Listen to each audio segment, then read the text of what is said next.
یەکێک لەو فێرگانەیە کە ساڵانە چەندین چالاکی جۆرە و جۆریان بە تایبەتی بۆ گەنجان هەیە هەر لا وەرکشۆپەوە تا سازکردنی پێشانگا و سازکردنی کۆنسێرتەکانیش لە ئێستادا کۆنسێرتێکیان بۆ ژمارەیەک لە گۆرانی بێژ و ژەنیار ساز کردووە کە تیایدا چەند بەرهەمێکی خۆیان پێشکەش کردووە.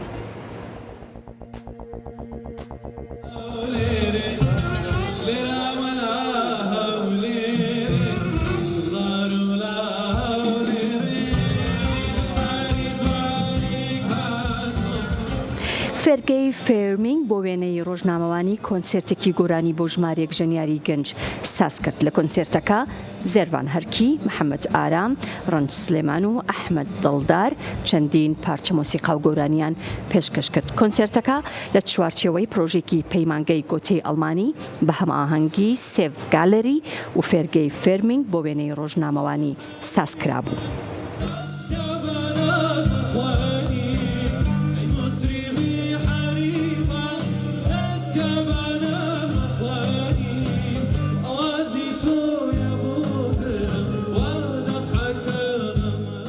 وەکو دیارە ڕێکخراوی گۆتە زوو پێشانگای وا دەکاتەوە.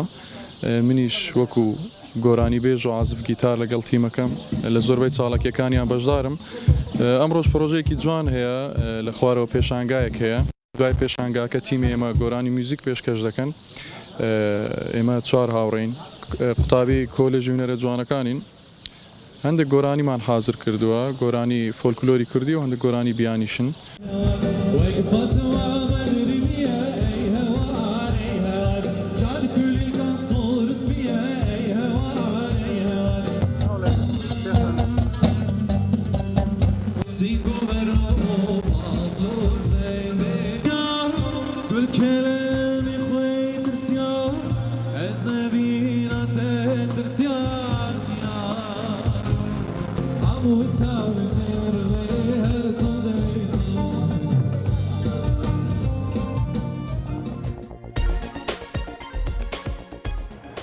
مۆرگان